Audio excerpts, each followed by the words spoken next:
लक्ष्य coaching classes के YouTube channel पर आपका हार्दिक स्वागत है। मैं विकास चौधरी आपके सामने रीट का एक छोटा सा सब्जेक्ट शिक्षा मनोविज्ञान लेकर प्रस्तुत हुआ हूँ। और सबसे पहले अपन देख रहे हैं शिक्षा मनोविज्ञान का छोटा सा टॉपिक अभिप्रेरणा। अभिप्रेरणा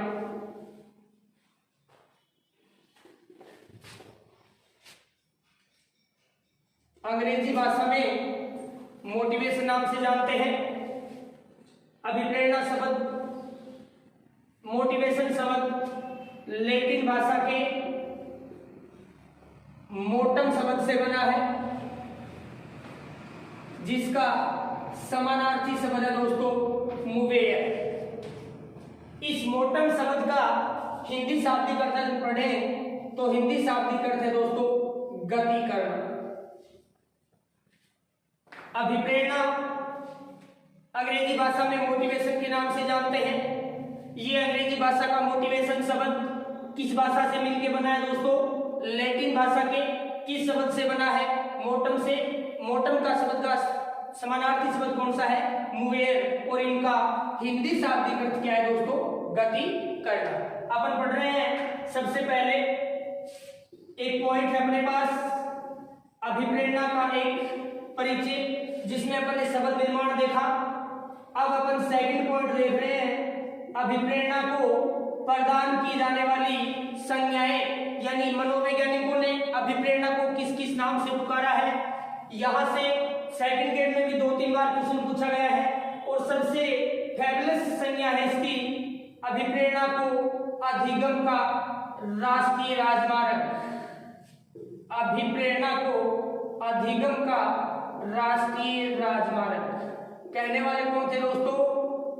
नाम होगा B.F. स्किनर। B.F. स्किनर ने अभिप्रेरणा को किस नाम से पुकारा? अधिगम का राष्ट्रीय राजमार्ग। दूसरा नाम भी मिल सकता है आपको अधिगम का नेशनल हाईवे।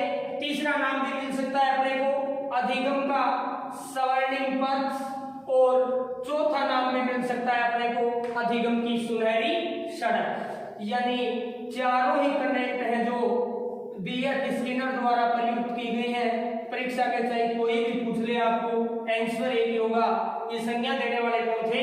B.F. स्किनर। अधिगम का राष्ट्रीय राजमार्ग, अधिगम का स्वर्णिम पथ, अधिगम की सुनहरी सड़क, अधिगम का नेशनल हाईवे। बात करते हैं अपन अभिप्रेरणा को अधिगम का आधार बताने वाले मनोवैज्ञानिक कौन थे? अभिप्रेरणा को अधिगम का आधार मानने वाला मनोवैज्ञानिक था दोस्तों कर्व एंड कर्व। दूसरा स्टेटमेंट है अपना अभिप्रेरणा को अधिगम का आधार किस मनोवैज्ञानिक ने कहा था? कर्व एंड कर्व ने। बात करते हैं अपन तीसरे पॉइंट की, अभिप्रेरणा को अधिगम की आवश्यक शर्त बताने वाले मनोवैज्ञानिक कौन थे? अभिप्रेरणा को अधिगम की आवश्यक शर्त बताने वाले मनोवैज्ञानिक बिल्कुल न्यू कंसेप्ट है, कहने वाले कौन थे? मेल्टन। 3 बातें पढ़ी अपन ने अभिप्रेरणा के संबंध में जो मनोवैज्ञानिकों ने प्रदान की है। B.F. स्किनर, राष्ट्रीय राजमार्ग, नेशनल हाईवे, स्वर्णिम पथ, सुनहरी सड़क कहने वाला स्किनर। अधिगम का आधार कहने वाले कर्व एंड कर्व। और अधिगम के लिए आवश्यक शर्त कहने वाले कौन थे? मेल्टन। अब छोटे छोटे शब्दों में अपन पढ़ सकते हैं अभिप्रेरणा को अधिगम का हृदय भी कहा जाता है, अभिप्रेरणा को अधिगम का आधार स्तंभ भी कहा जाता है। कोई भी नाम पूछ ले आपको परीक्षा की दृष्टि से, सभी नाम महत्वपूर्ण है। बात की अपन ने अभिप्रेरणा परिचय की और अभिप्रेरणा शब्द निर्माण की। सेकंड पॉइंट रहेगा अपना अभिप्रेरणा की परिभाषाओं से, जहां से 1-2 बार क्वेश्चन पूछा गया है परिभाषाओं में से। बात करते हैं अपन second point definition of motivation. अभिप्रेरणा की परिभाषाएं। कंसेप्ट याद करो, रटाफिकेशन करने की आवश्यकता नहीं है आपको। 1 नंबर बात करते हैं सबसे इंपॉर्टेंट परिभाषा याद रखिएगा, परीक्षा में 1-2 बार पूछी जा चुकी है। गुट के मतानुसार अभिप्रेरणा क्या है? कभी भी साइकोलॉजिकल वे में थ्योरी याद मत करो, आपको कंसेप्ट याद करना है, शब्दों की पहचान करनी है, परिभाषा को पकड़ना है। गुट के मतानुसार किसी भी कार्य का प्रारंभ, कार्य और क्रिया एक ही बात है दोस्तों। किसी भी कार्य का प्रारंभ कहां से होता है? अभिप्रेरणा से उस कार्य को निरंतर जारी रखना किसका मुख्य कार्य होता है? अभिप्रेरणा का। उस कार्य पर नियंत्रण स्थापित करना किसका मुख्य कार्य होता है? अभिप्रेरणा का या अभिप्रेरित व्यवहार का। और नियंत्रण स्थापित करते हुए उस कार्य को पूर्ण कर देना ही अभिप्रेरणा कहलाती है। कहने वाले कौन थे? गुड्स। बात करते हैं अपन परिभाषा की एक एग्जाम्पल से।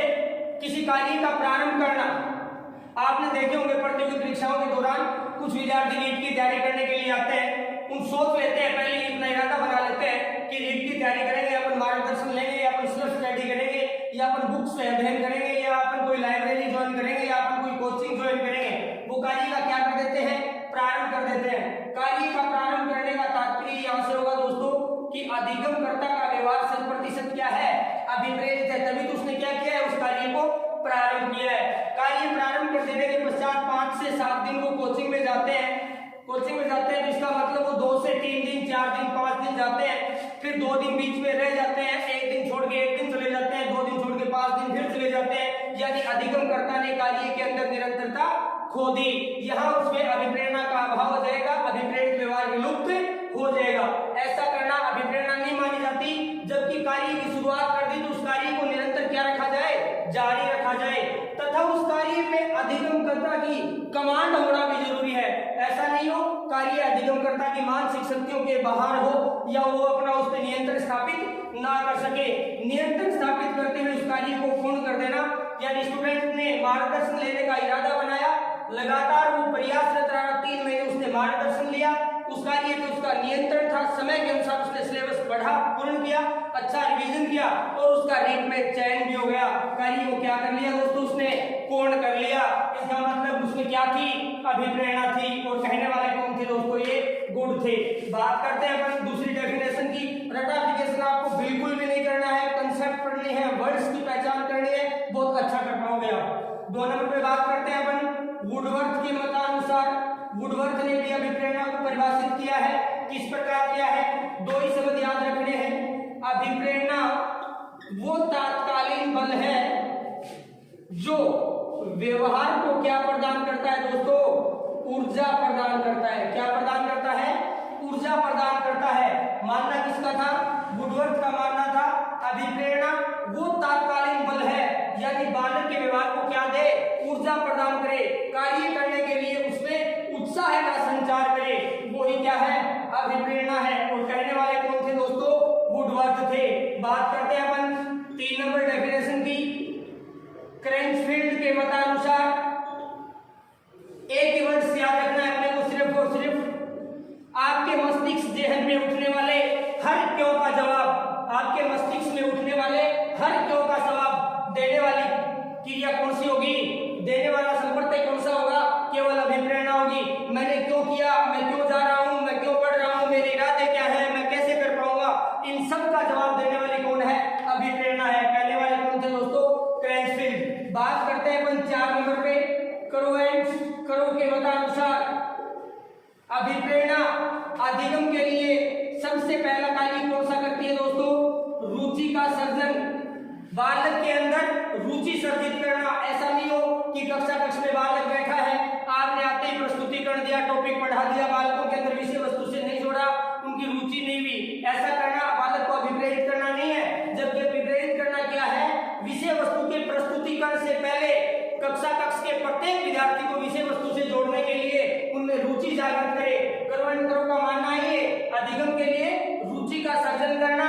इसी संबंध में अभिप्रेरणा को करो ने अधिगम का आधार बताया है कि अभिप्रेरणा है वो अधिगमकर्ताओं में रुचि का सर्जन करती है, जिसके कारण अभिप्रेरणा को अधिगम के आधार की संज्ञा भी दी गई है।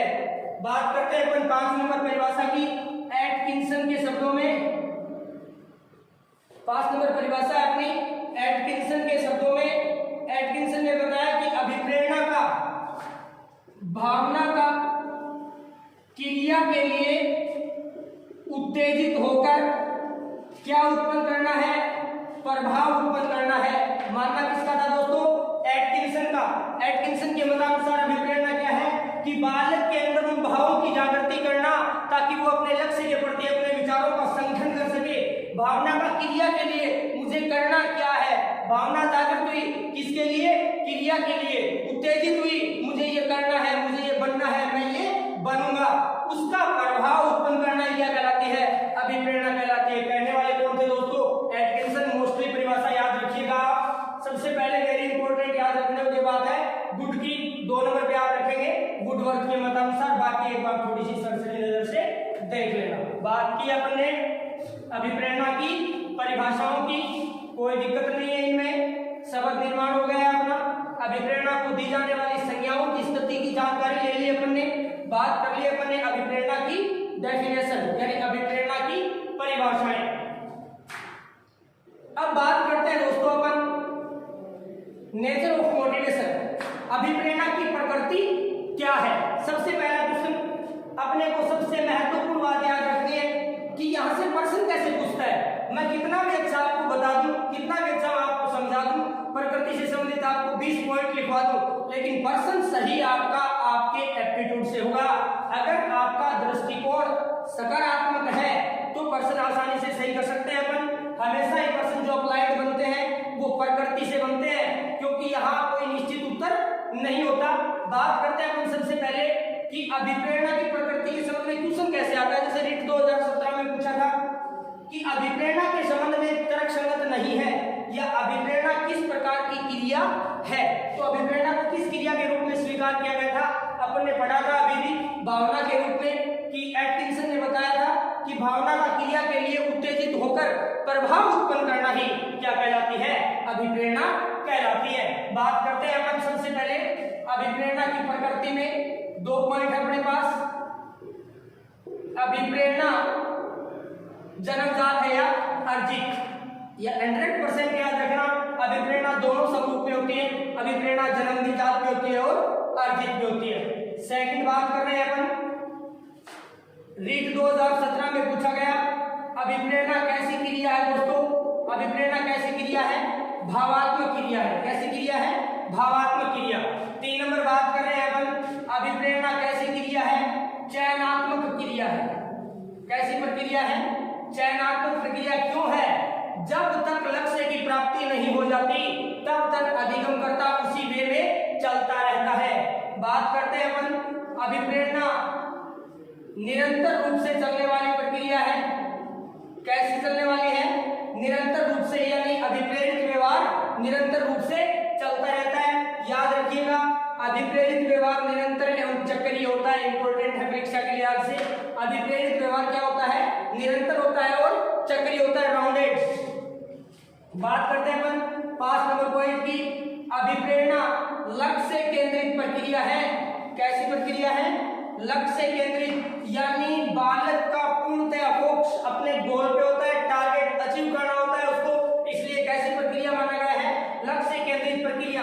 बात करते हैं अपन 6 नंबर पॉइंट की, अभिप्रेरणा के अंदर उत्सुकता के भाव होते हैं। कैसे भाव होते हैं दोस्तों? उत्सुकता के भाव, यानी बालक के अंदर अपने लक्ष्य के प्रति शरीर में उत्साह का संचार होता रहता है। बालक के अंदर लक्ष्य के प्रति, आप कह सकते हैं सामान्य शब्दों में इसे, कि लक्ष्य के प्रति क्या पाई जाती है? तत्परता भी पाई जाती है। अभिप्रेरणा अपने बड़ा उत्सुकता के भाव होते हैं और क्या पाई जाती है? तत्परता भी पाई जाती है। इसे अधिगम की आवश्यक शर्त भी स्वीकार किया गया है। ये बालक की आंतरिक क्रिया है, बाह्य क्रिया नहीं है दोस्तों। कैसी क्रिया स्वीकार किया गया है? आंतरिक क्रिया, यानी शारीरिक और मनोवैज्ञानिक दशाएं बालक के अंदर जागृत होती है, इसलिए अभिप्रेरणा को कैसी क्रिया स्वीकार किया है? आंतरिक क्रिया। बात की अपन ने अभिप्रेरणा की प्रकृति की।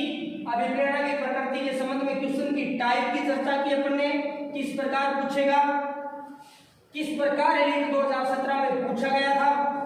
तो अपने को अप्लाइड क्वेश्चन के संबंध में इतना याद रखना है, 5 से 7 इसकी नेचर्स हैं वो आपको याद रखनी है। या तो तर्क संगत बातें पूछेगा या अतर्क संगत बातें पूछेगा। बात करते हैं अपन प्रकृति के बाद टाइप ऑफ मोटिवेशन, यानी अभिप्रेरणा के प्रकार। अभिप्रेरणा कितने प्रकार की है?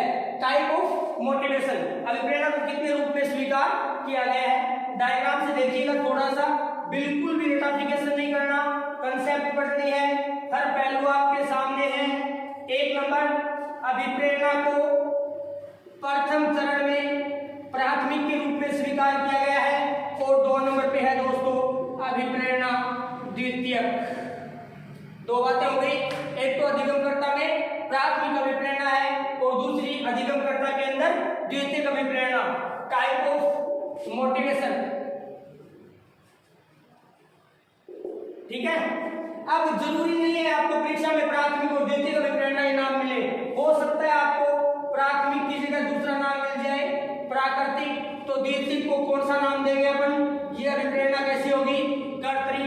हो सकता है प्राकृतिक नाम ना भी मिले तो तीसरा नाम मिल जाए स्वाभाविक, तो इसको कौन सा नाम देंगे अपन दोस्तों, अस्वाभाविक। प्राथमिक, प्राकृतिक, स्वाभाविक, अस्वाभाविक, कृत्रिम, द्वितीयक।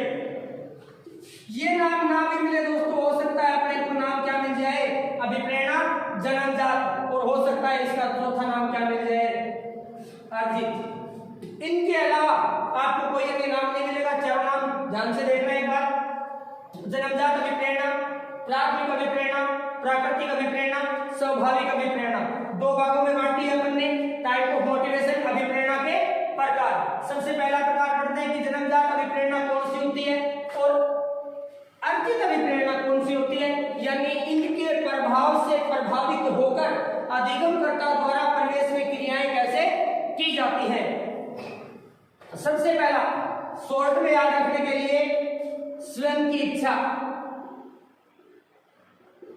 स्वयं की इच्छा से, स्वयं की ललक से प्रभावित होकर अगर अधिगमकर्ता कोई भी कार्य करता है तो वो किस अभिप्रेरणा का एग्जाम्पल माना जाएगा दोस्तों, प्राकृतिक, जन्मजात, स्वाभाविक या प्राथमिक। 2 नंबर पे परिवेश के किसी भी कारक से प्रभावित होकर, परिवेशीय कारकों से प्रभावित होकर होने वाली क्रियाएं द्वितीयक अभिप्रेरणा की परिचायक होती हैं। बात की अपन ने प्राथमिक और द्वितीयक अभिप्रेरणा में, यानी अधिगमकर्ता नौसिखिया अगर स्वयं की ललक से कोई काम करता है, स्वयं की इच्छा शक्ति से कोई काम करता है, तो किस अभिप्रेरणा का उदाहरण होगा, प्राथमिक, प्राकृतिक, स्वाभाविक या जन्मजात। या परिवेशीय कारकों के प्रभाव में आकर कोई भी क्रियाएं संपन्न की जाती है तो वो किस अभिप्रेरणा के उदाहरण होंगे दोस्तों, चाहे अर्जित नाम दे दे, चाहे द्वितीयक नाम दे दे, चाहे अस्वाभाविक नाम दे दे और चाहे अर्जित नाम दे दे। बात की अपन ने प्राथमिक और द्वितीयक अभिप्रेरणा की, एग्जांपल से क्लियर करते हैं अपन। जैसे कोई विद्यार्थी या कोई प्रतिभागी, सामान्य कारक ले लेते हैं अपन, भूख, प्यास, इन दोनों से प्रभावित होकर अगर बालक भूख के कारण प्रभावित होकर बालक रसोई घर की तरफ जा रहा है, किसी दूसरे व्यक्ति को देख के भूख थोड़ी लगती है, अपने को नहीं लगती। प्यास किसी दूसरे व्यक्ति को पानी पीते हुए देखते हैं, प्यास थोड़ी लगती है।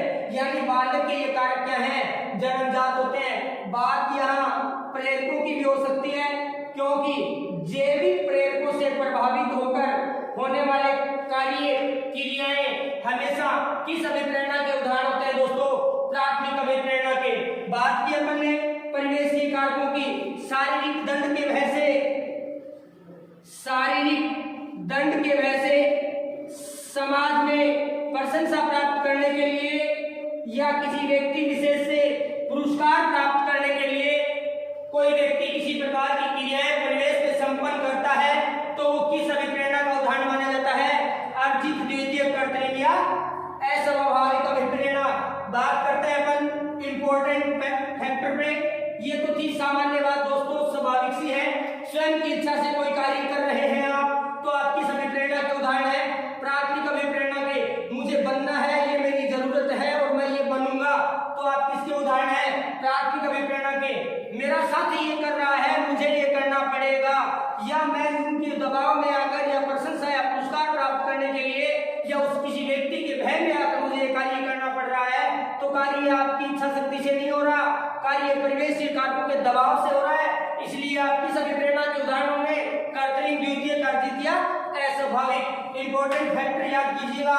प्राथमिक अभिप्रेरणा का संबंध दोस्तों बालक की मूल प्रवृत्तियों से भी होता है। किससे होता है?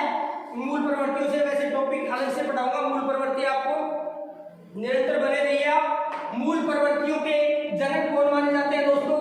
William McDougall. कौन माना जाता है? William McDougall. विलियम मैकडूगल ने मानव शरीर में मूल प्रवृत्तियों की कुल संख्या कितनी बताई? 14। अभिप्रेरणा में इसका रोल क्या है, अभिप्रेरणा में इसकी भूमिका क्या है, ये अपने को देखना है। मूल प्रवृत्तियां 14 होती है। इनके जनक विलियम मैकडूगल थे।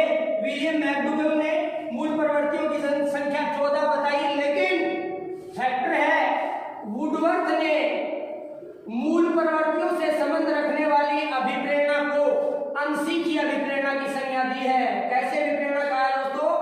अनसीखी अभिप्रेरणा, यानी जिस अभिप्रेरणा को परिवेश में सीखा नहीं जा सकता या अधिगमकर्ता स्वयं उसे करता है या उसकी मूल प्रवृत्तियों से प्रभावित होकर कोई कार्य होता है, तो वो किस अभिप्रेरणा का उदाहरण होगा? अनसीखी अभिप्रेरणा का। Type of question according to exam क्या रह सकती है? वुडवर्थ ने किस अभिप्रेरणा को अनसीखी अभिप्रेरणा की संज्ञा दी है? तो आपका दोस्तों जवाब क्या होना चाहिए? प्राथमिक या प्राकृतिक अभिप्रेरणा। क्यों दी है? क्योंकि वुडवर्थ विलियम मैकडूगल के मतानुसार मूल प्रवृत्तियों की संख्या कितनी होती है? 14 होती है। और वुडवर्थ का मानना था कि जिन मूल प्रवृत्तियों का संबंध, जिस अभिप्रेरणा का संबंध मूल प्रवृत्तियों से होता है, उस अभिप्रेरणा को परिवेश में सीखा नहीं जाता। परिवेश में सीखा नहीं जाता तो वो किसकी एग्जाम्पल होगी? प्राथमिक अभिप्रेरणा की एग्जाम्पल मानी जाएगी। बात थी दोस्तों अपनी अभिप्रेरणा के टाइप, अभिप्रेरणा के प्रकार। 2 बताए आपको परीक्षा की नजर से, महत्वपूर्ण है।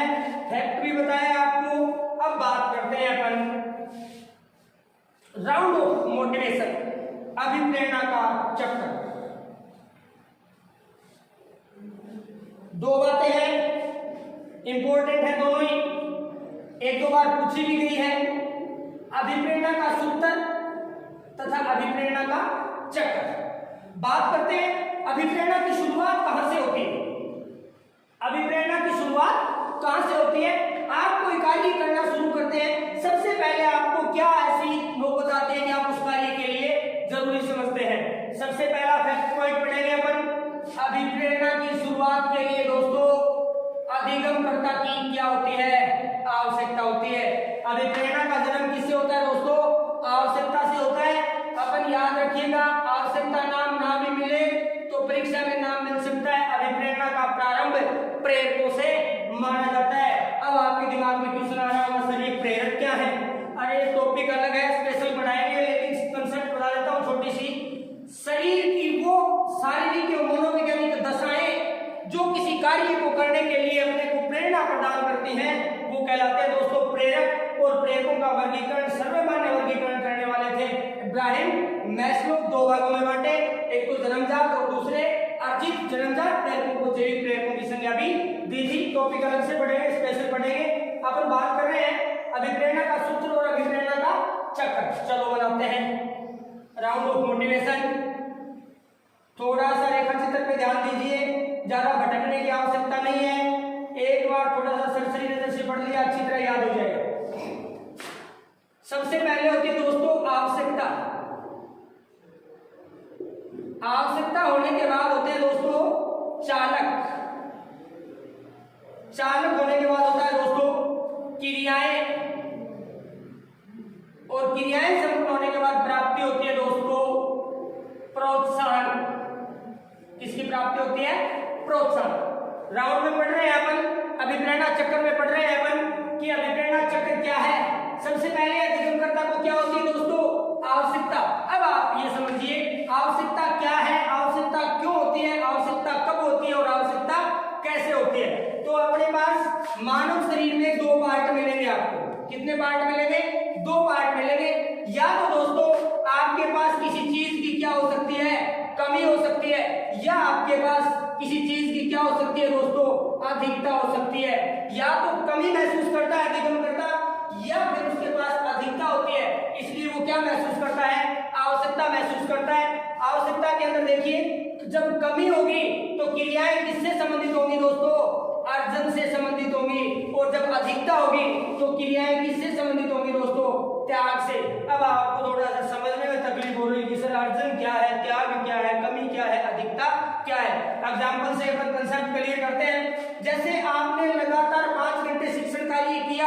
और उसके पश्चात आपको थकान महसूस हुई। क्या महसूस हुई दोस्तों? थकान। आपके शरीर में कमी किसकी हुई? थकान क्यों आती है? यानी स्वाभाविक सी बात है, शरीर में कार्य करने की क्षमता कम हो जाती है, क्योंकि अपने में किसकी कमी हो गई? ऊर्जा की कमी हो गई। ऊर्जा की कमी हुई तो अपने पास अपने को आवश्यकता किसकी होगी? पुनः कार्य करने के लिए भोजन की आवश्यकता होगी। फर्स्ट कंसेप्ट क्लियर है आपका? आवश्यकता होती है कमी और अधिकता से। कमी क्यों होती है? जब अपने पास किसी कार्य को करने के लिए क्षमताओं की कमी हो जाती है, अपन थकान महसूस करते हैं, उस कार्य में निरस्ता आ जाती है दोस्तों, ऊर्जा अपने को लेनी पड़ती है। और ऊर्जा का स्रोत कौन सा लिया आपने? भोजन। बात करते हैं दोस्तों त्याग की। इब्राहिम मैस्लो का सर्वमान्य साइकोलॉजिकल वर्गीकरण था। मैस्लो ने 2 वर्गीकरण बताए थे, जन्मजात जिसे जैविक वर्गीकरण भी कहा है, और 2 नंबर में बताया था अर्जित, जो परिवेश से अर्जित किए जाते हैं। तो अधिकता हमेशा मानव शरीर में होती है दोस्तों मलमूत्र की।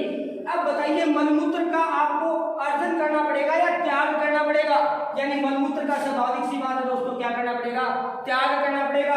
आवश्यकता में अधिकता भी होगी और आवश्यकता में कमी भी होगी। 2 नंबर पे बात कर रहे हैं अपन चालक की।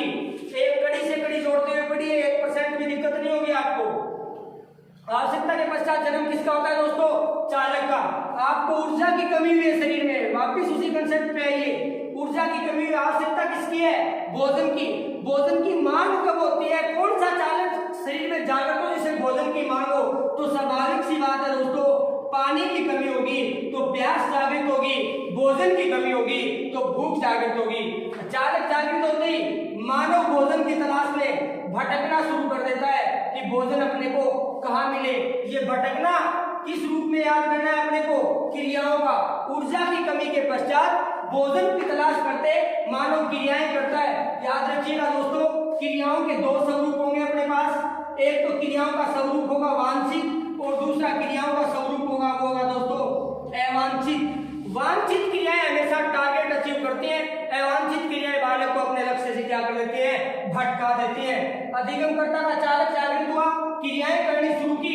अगर अधिगमकर्ता ने क्रियाएं वांछित की या वांछित क्रिया पर ले लेते हैं, 2 प्रकार की क्रियाएं हैं, वांछित और अवांछित। चालक कौन सा जागृत है? भूख। अगर भूख चालक जागृत है और बालक गया दोस्तों रसोई घर की तरफ या किसी होटल की तरफ, तो क्रिया कैसी है? वांछित। अगर बालक घर में रहते हुए भूख लगने के पश्चात चला स्नान घर की ओर, तो क्रिया कैसी होगी? अवांछित। टारगेट किससे मिल रहा है दोस्तों?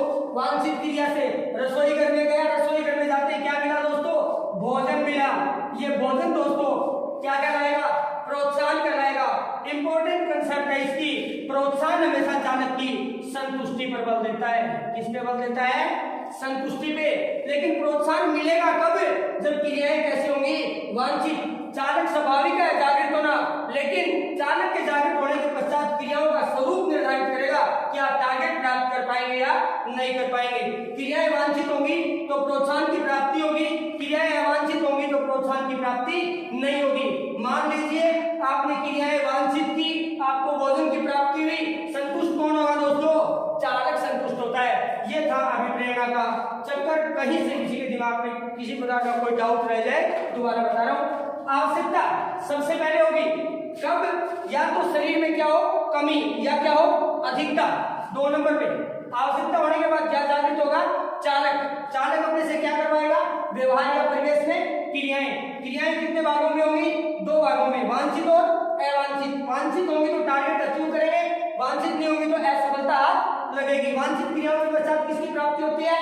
प्रोत्साहन की। इंपॉर्टेंट फैक्ट, प्रोत्साहन हमेशा चालक की संतुष्टि पे क्या देते हैं? बल देते हैं। धन्यवाद। अभिप्रेरणा चक्कर अपने कंप्लीट पढ़ लिया था। अब पॉइंट है अपना अभिप्रेरणा सूत्र। अभिप्रेरणा सूत्र या चक्कर अपन ने पढ़ा। अभिप्रेरणा सूत्र के अंदर सबसे पहले वुडवर्थ नामक मनोवैज्ञानिक ने अभिप्रेरणा सूत्र बताया, जो निम्नलिखित प्रकार से है। सबसे पहले n बराबर n प्लस डी प्लस आई। n का मतलब है दोस्तों यहाँ पे मोटिवेशन, n का मतलब है दोस्तों यहाँ पे नीड, d का मतलब है दोस्तों यहाँ पे ड्राइव और i का मतलब है दोस्तों यहाँ पे इंसेनेटिव। आप हिंदी में भी भी इसे आसानी से याद रख सकते हैं। अभिप्रेरणा, अभिप्रेरणा के बाद आवश्यकता, आवश्यकता से जागृत होते हैं दोस्तों चालक, और क्रियाशीलता के पश्चात इनको मिलता है प्रोत्साहन। ये सूत्र किस मनोवैज्ञानिक द्वारा प्रतिपादित किया गया? वुडवर्थ के द्वारा। अपन बात करते हैं थोड़ा सा इस सूत्र से हटके मनोवैज्ञानिक विलियम डेसी के मतानुसार। विलियम डेसी ने अभिप्रेरणा सूत्र के अंदर एक नया जोड़ दिया था कारक, m बराबर n प्लस डी प्लस आई प्लस सी। यहाँ आई तक तो देखो कंसेप्ट सेम ही रहेगी अपनी, और यहाँ सी का मतलब कॉग्निटिव, यानी चौथा कारक विलियम डेसी ने अभिप्रेरणा सूत्र में कौन सा जोड़ा था? संज्ञान। बात कर रहे हैं अभिप्रेरणा चक्र सूत्र की। अभिप्रेरणा सूत्र प्रतिपादक कौन थे? वुडवर्थ। सूत्र कौन सा था? m बराबर n प्लस डी प्लस आई। विलियम डेसी के मतानुसार अभिप्रेरणा का नवीन सूत्र m बराबर n प्लस डी प्लस आई प्लस सी, यानी आवश्यकता, चालक, प्रोत्साहन, और उसके पश्चात पढ़ा दोस्तों अपन ने विलियम डेसी ने चौथा कारक जोड़ा था जिसका नाम रखा गया था संज्ञान। चलो अब पढ़ते हैं बालकों को अभिप्रेरित करने की विधियां, जिसे अपन बोल सकते हैं अभिप्रेरणा की विधियां, मेथड ऑफ मोटिवेशन। अभिप्रेरणा की कौन कौन सी विधियां हैं जिनके माध्यम से अधिगमकर्ताओं को अभिप्रेरित किया जा सकता है?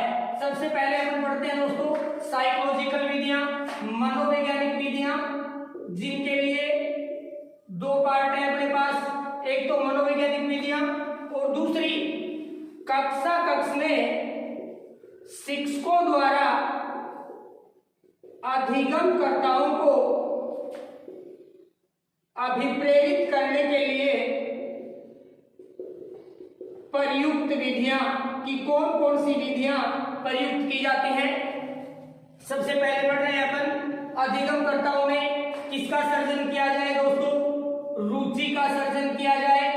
रुचि के सर्जन का तात्पर्य देखो, यहाँ पे रुचि सर्जन से मतलब कि विषय वस्तु जो शिक्षण कार्य के दौरान करवाई जा रही है अधिगमकर्ताओं में, उनमें रुचि का सर्जन किया जाए, विषय वस्तु के प्रति रुचि जागृत की जाए।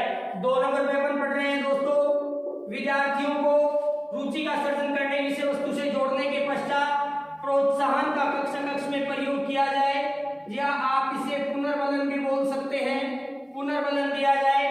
3 नंबर पे अपन पढ़ रहे हैं दोस्तों अधिगमकर्ताओं में स्वस्थ प्रतिस्पर्धा की भावना का विकास किया जाए। भावना कैसी हो? एक दूसरे से विद्यार्थी प्रतिस्पर्धा को रखें, लेकिन प्रतिस्पर्धा के लिए शर्त कौन सी लिखी गई है? अधिगमकर्ताओं में स्वस्थ प्रतिस्पर्धा की भावना का क्या किया जाए? विकास किया जाए। 4 नंबर पढ़ रहे हैं दोस्तों अपन कक्ष विद्यार्थियों के सामने आदर्शों का प्रस्तुतिकरण हो, विद्यार्थियों के समकक्ष आदर्श प्रस्तुत किए जाएं। साइकोलॉजिकल वे के अंदर आपको इतना सा मैटर याद रखना है, शिक्षक कक्षा कक्ष में विद्यार्थियों को किस प्रकार अभिप्रेरित कर सकते हैं। उनके लिए सबसे पहला बिंदु अपना शिक्षण कार्य पूर्व ज्ञान से जोड़कर करवाया जाए। नवीन शिक्षण है वो किससे जोड़कर करवाया जाए? प्राचीन ज्ञान से, प्राचीन अवधारणा से पूर्व ज्ञान से जोड़कर करवाया जाए, यानी विषय वस्तु के प्रस्तुतिकरण से पहले विद्यार्थियों को किससे अवगत करवाया जाए? पूर्व ज्ञान से जोड़कर नवीन विषय वस्तु का क्या दिया जाए? प्रस्तुतिकरण दिया जाए। शिक्षण कार्य को सरल एवं रोचक बनाने के लिए शिक्षण की विधियां प्रयुक्त की जाए, लेकिन शर्त कैसी है? शिक्षण की विधियां कैसी होनी चाहिए? वो विधियां बाल केंद्रित होनी चाहिए। कैसी होनी चाहिए? बाल केंद्रित। छोटी कक्षाओं में खेल आधारित शिक्षण विधियों के माध्यम से भी बालकों को शिक्षण के लिए अभिप्रेरित किया जा सकता है, शिक्षण प्रक्रिया को रोचक बनाया जा सकता है। 3 नंबर पे बात कर रहे हैं अपन शिक्षा वर्तमान में कैसे है दोस्तों? बाल केंद्रित। बाल केंद्रित शिक्षा के दौरान बालकों को क्रियाशीलता के सबसे ज्यादा अवसर उपलब्ध करवाए जाए। ऐसा ना हो कि शिक्षण प्रक्रिया प्रभुत्ववादी हो। शिक्षण प्रक्रिया कैसी होनी चाहिए? बाल केंद्रित होनी चाहिए। बाल केंद्रित शिक्षा का मतलब है कि विद्यार्थियों को कक्षा कक्ष में अधिक से अधिक बोलने के अवसर दिए जाए। अधिगमकर्ताओं में सहयोग भावना का विकास किया जाए। कैसी भावना का विकास किया जाए? सहयोग भावना का, नवीन ज्ञान को अर्जित कर सके। शिक्षण प्रक्रिया के अंदर निरंतर मूल्यांकन की प्रक्रिया हो ताकि विद्यार्थियों को क्या हो सके, उनको उनके परिणामों से और उनकी प्रगति से अवगत करवाया जा सके। प्रगति से अवगत करवाने के लिए शिक्षक द्वारा कक्षा में कौन सी प्रक्रिया को अपनाया जाना चाहिए दोस्तों, मूल्यांकन की प्रक्रिया को। मोस्टली बातें आपको ये याद रखनी है। अभिप्रेरित करने के लिए बालकों में रुचि का सर्जन किया जाए, प्रोत्साहन प्रदान किया जाए, स्वस्थ प्रतिस्पर्धा की भावना का विकास किया जाए, सहयोग भावना का विकास किया जाए, नवीन ज्ञान देते समय विद्यार्थियों को प्राचीन ज्ञान से जोड़ा जाए, उच्च सफलता प्राप्त करने वाले उच्च उदाहरण कक्षा में प्रस्तुत किए जाए, आदर्शों का प्रस्तुतिकरण हो, शिक्षा बाल केंद्रित बनाई जाए, सर्वाधिक करके सीखने के अवसर दिए जाए, प्रभुत्ववादी शिक्षण को पूर्णतया क्या किया जाए, इग्नोर किया जाए और बल किस पे दिया जाए, बाल केंद्रित शिक्षण पर बल दिया जाए। बात करते हैं दोस्तों अपन अभिप्रेरणा की विधियां कंप्लीट हुई है अपनी। अभिप्रेरणा संघर्ष, अभिप्रेरणा संघर्ष, अभिप्रेरणा संघर्ष के प्रतिपादक कौन थे दोस्तों, कुर्ट लेविन। प्रतिपादक कौन माने जाते हैं, कुर्ट लेविन। कुर्ट लेविन संज्ञानवादी मनोवैज्ञानिक थे, दिमाग में रखिएगा, क्योंकि अधिगम में इन्होंने एक सिद्धांत का प्रतिपादन किया था, अधिगम का क्षेत्रीय सिद्धांत। नाम से आपको ऐसा लगेगा फील्ड थ्योरी, फील्ड थ्योरी से आपको ऐसा महसूस होगा कि वातावरण को इंपॉर्टेंस देने वाला है, जबकि कुर्ट लेविन जर्मनी का निवासी था, गेस्टाल्टवाद का इसने समर्थन किया है। और किस प्रकार के मनोवैज्ञानिक है ये, संज्ञानवादी। इन्होंने अभिप्रेरणा संघर्ष को कितने भागों में विभाजित किया दोस्तों, अपन डायग्राम से पढ़ रहे हैं। अभिप्रेरणा संघर्ष के 4 प्रकार बताए हैं, किसने, कुर्ट लेविन ने। निवासी कहां के थे, जर्मनी के। किस प्रकार के मनोवैज्ञानिक है, संज्ञानवादी। सबसे पहला पढ़ रहे हैं अपन पद्धति द्वंद्व। पहला प्रकार कौन सा है, पद्धति द्वंद्व। 2 नंबर पे कौन सा है दोस्तों, वर्जन द्वंद्व। 3 नंबर पे कौन सा है दोस्तों, पद्धति वर्जन द्वंद्व। और 4 नंबर पे कौन सा है दोस्तों, बहुपद्धति वर्जन द्वंद्व। बहुपद्धति वर्जन द्वंद्व। कुल कितने प्रकार बताए कुर्ट लेविन ने, 4 प्रकार। अभिप्रेरणा संघर्ष के 4 प्रकार हैं, पद्धति वर्जन, पद्धति बहुपद्धति वर्जन। अब देखो इसी से रीट 2017 में क्वेश्चन पूछा गया था, एक पद्धति वर्जन से ही। इसके उपनाम क्या है, हो सकता है परीक्षा में ये नाम ना मिले आपको, तो पद्धति का दूसरा नाम मिलेगा दोस्तों आपको उपागम द्वंद्व। पहला नाम तो पद्धति हो गया, 2 नंबर पे उपागम, 3 नंबर पे था अपना वर्जन द्वंद्व का दूसरा नाम क्या है दोस्तों, त्याग द्वंद्व। किस नाम से जानते हैं, त्याग द्वंद्व। और बात कर रहे हैं अपन पद्धति वर्जन, तो पद्धति का दूसरा नाम क्या हो जाएगा दोस्तों, यहाँ पे अपन ने पढ़ा है उपागम त्याग द्वंद्व। और 4 नंबर पे बहुपद्धति वर्जन द्वंद्व का बहुपागम त्याग द्वंद्व, बहुपागम त्याग द्वंद्व। बात कर रहे हैं 2 नाम पढ़े हैं अपन ने, पद्धति वर्जन। तीसरा नाम हो सकता है आपको उपागम नाम ना भी मिले, तो तीसरा नाम क्या मिलेगा, ग्राही द्वंद्व है, ग्राही द्वंद्व है। यहाँ वर्जन का दूसरा नाम क्या था दोस्तों, त्याग।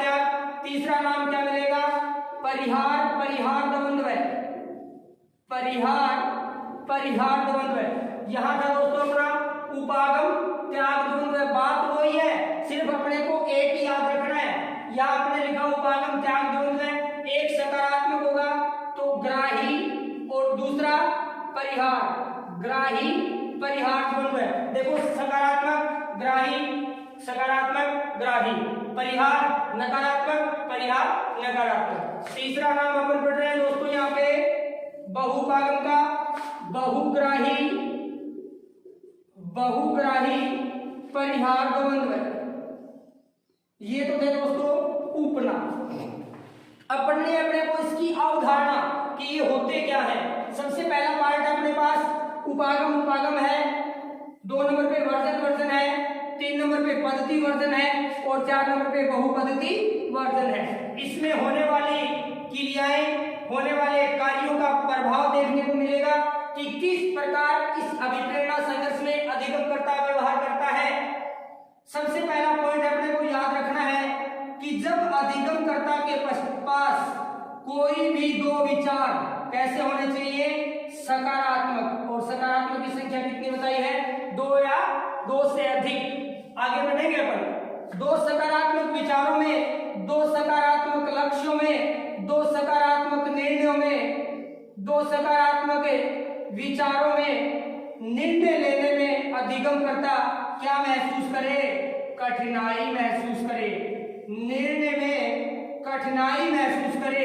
वो अधिगमकर्ता किस संघर्ष का शिकार होगा, पद्धति नाम दे सकता है, उपागम नाम दे सकता है, ग्राही नाम दे सकता है। तीनों एक ही बात होगी। 2 सकारात्मक लक्ष्यों में, 2 सकारात्मक विचारों में, 2 सकारात्मक निर्णयों में निर्णय लेने में कठिनाई महसूस करने वाले अधिगमकर्ता पद्धति उपागम के संघर्ष या ग्राही उपागम द्वंद्व के शिकार हो जाते हैं। बस शब्द का ही अंतर है। यहाँ 2 विचार कैसे हो सकते हैं दोस्तों, नकारात्मक। यहाँ विचार कैसे हैं, सकारात्मक। यहाँ विचार कैसे होंगे, नकारात्मक। 2 नकारात्मक विचारों में, 2 नकारात्मक लक्ष्यों में निर्णय लेने में असमर्थ या कठिनाई महसूस करने वाले अधिगमकर्ता किसका शिकार हो जाते हैं दोस्तों, वर्जन द्वंद्व का शिकार हो जाते हैं। वापिस आते हैं अपन, एक विचार तो कैसा हो, सकारात्मक, और एक विचार कैसा हो, नकारात्मक, या एक लक्ष्य कैसा हो, सकारात्मक, या एक लक्ष्य कैसा हो, नकारात्मक। इन दोनों के चयन करते समय अधिगमकर्ता जब कठिनाई महसूस करते हैं या निर्णय लेने में असक्षम होते हैं या वो बिल्कुल असमर्थ हो जाते हैं, वो किसके शिकार हो जाते हैं दोस्तों, पद्धति वर्जन द्वंद्व के। 4 नंबर, बहुपद्धति बहुपागम बहुग्राही त्याग वर्जन या परिहार द्वंद्व। 2 या 2 से अधिक लक्ष्य तो क्या हो, सकारात्मक हो, तथा 2 या 2 से अधिक लक्ष्य क्या हो दोस्तों, नकारात्मक हो। और उनके निर्णय लेने में, उन विचारों को में स्वायत्त स्थापित करने में अधिगमकर्ता द्वारा जब कठिनाई महसूस की जाती है, असमर्थता जताई जाती है, तो अधिगमकर्ता किस द्वंद्व का शिकार हो जाता है दोस्तों, तो बहुपद्धति वर्जन द्वंद्व का। ये था दोस्तों अभिप्रेरणा संघर्ष। 4 प्रकार बताए मैंने, उपागम संघर्ष, परिहार संघर्ष, उपागम परिहार संघर्ष, बहुउपागम परिहार संघर्ष। सकारात्मक संघर्ष का दूसरा नाम क्या है दोस्तों, ग्राही संघर्ष। तीसरा नाम क्या है दोस्तों, पद्धति संघर्ष। बात एक ही है, अलग नाम से पूछ सकते हैं। रीट 2017 के अंदर ये क्वेश्चन पूछा गया है और अभिप्रेरणा संघर्ष से क्वेश्चन रीट 2017 में आया था। उससे पहले अभिप्रेरणा की प्रकृति से क्वेश्चन पूछा गया है।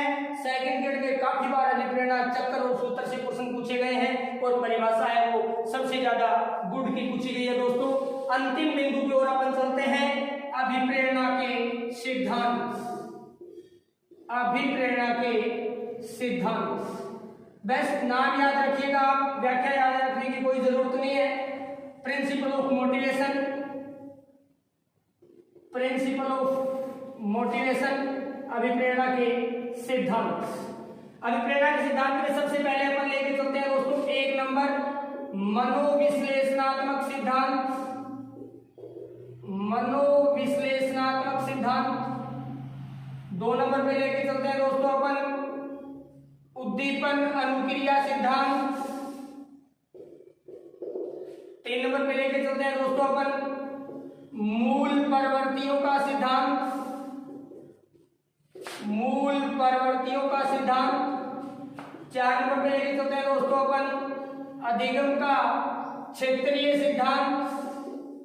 अभिप्रेरणा का 5 नंबर अपन लेके चलते हैं दोस्तों अभिप्रेरणा का शारीरिक सिल्वर सिद्धांत। देखो वैसे तो अधिगम में अपन इसकी अलग से व्याख्या पढ़ेंगे, लेकिन अभिप्रेरणा के संबंध में इनका प्रयोग हुआ है तो तो आप सबसे पहले तो इनके प्रतिपादक अवश्य याद रखिएगा दोस्तों। मनोविश्लेषणात्मक का नाम आते ही आपके मस्तिष्क में आना चाहिए सिगमंड फ्राइड। उद्दीपन अनुक्रिया के अंदर काम करने वाले थोरनडाइक। मूल प्रवृत्तियों पर कार्य करने वाले विलियम मैकडूगल। और क्षेत्रीय सिद्धांत अभी बताया टोपोलॉजी किसने दिया था, जिसने अभिप्रेरणा के संघर्ष बताए हैं कुर्ट लेविन। शारीरिक सिल्वर सिद्धांत इसमें आप याद रखिएगा क्रेसमर शेल्डन दोनों का। अभिप्रेरणा के 5 सिद्धांत हैं, बाकी मुख्यतः आप इनके नाम और प्रतिपादक याद रखिएगा तो काफी रहेगा। परीक्षा दृष्टि से फिर भी बता देता हूं थोड़ा सी व्याख्या इनकी। मनोविश्लेषणात्मक सिद्धांत के मतानुसार मानव के व्यवहार का मूल चालक कौन होता है दोस्तों, अचेतन मन। अचेतन मन को सिगमंड फ्राइड ने मानव के व्यवहार का मुख्य चालक माना है। और बालक का अभिप्रेरित व्यवहार किस पे निर्भर करता है दोस्तों, अचेतन मन पे। अचेतन मन दमित इच्छाओं का संग्रहण केंद्र भी कहा जाता है। दमित इच्छाएं किस मन में होती हैं, अचेतन मन में। और अभिप्रेरित व्यवहार किस पे निर्भर करता है, अचेतन मन पे। किसके अनुसार, फ्राइड के अनुसार। किस सिद्धांत के अनुसार, मनोविश्लेषणात्मक सिद्धांत के अनुसार।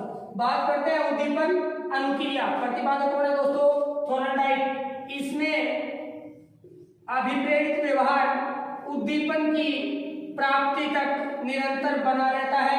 उद्दीपक के प्रति क्रियाशीलता करता है, अधिगम करता, तो उसे प्रोत्साहन के रूप में जब टारगेट अचीव होता है वो अपने गोल को प्राप्त कर लेते हैं। वो किसके लिए, किसका काम करता है दोस्तों, उद्दीपन का। प्रतिपादक कौन है, थोरनडाइक। 3 नंबर पे बात करते हैं मूल प्रवृत्तियों की। मानव में कुल संख्या कितनी, 14। प्रतिपादक कौन थे, विलियम मैकडूगल। मूल प्रवृत्तियों को मानव व्यवहार की मुख्य चालक माना जाता है। मानने वाले कौन थे, विलियम मैकडूगल। बालक का अभिप्रेरित व्यवहार किस पे निर्भर करता है दोस्तों, बालक की मूल प्रवृत्तियों पे। जो मूल प्रवृत्तियां क्या होती है दोस्तों, बालक की जन्मजात होती है, परिवेश से अर्जित नहीं किया जाता। क्षेत्रीय सिद्धांत प्रतिपादक कौन है दोस्तों, कुर्ट लेविन। इनका मानना था, कुर्ट लेविन का, कि सबसे पहले तो अधिगम अपने आप में एक सापेक्षिक क्रिया है। कैसी क्रिया है, सापेक्षिक, समान रूप से चलती रहती है। इनकी विशेष व्याख्या इन्होंने टोपोलॉजी के अंदर की है, स्थान विज्ञान। अंतिम है अपना शारीरिक सिद्धांत। प्रतिपादक कौन है दोस्तों, क्रेसमर और शेल्डन। जहां प्रेरक कार्य करते हैं मानव शरीर की वो शारीरिक और मनोवैज्ञानिक दशाएं जो किसी कार्य को करने के लिए अपने को प्रेरणा प्रदान करती है। ये था दोस्तों अपना अभिप्रेरणा का एक छोटा सा टॉपिक, जहां से रीट में 1 से 2 क्वेश्चन 100% पूछे जाएंगे। आपको इसे अच्छे से तैयार करना है। क्लिक शॉट लेना चाहो तो आप ले सकते हो। नेक्स्ट क्लास के लिए इंतजार कीजिएगा। धन्यवाद दोस्तों।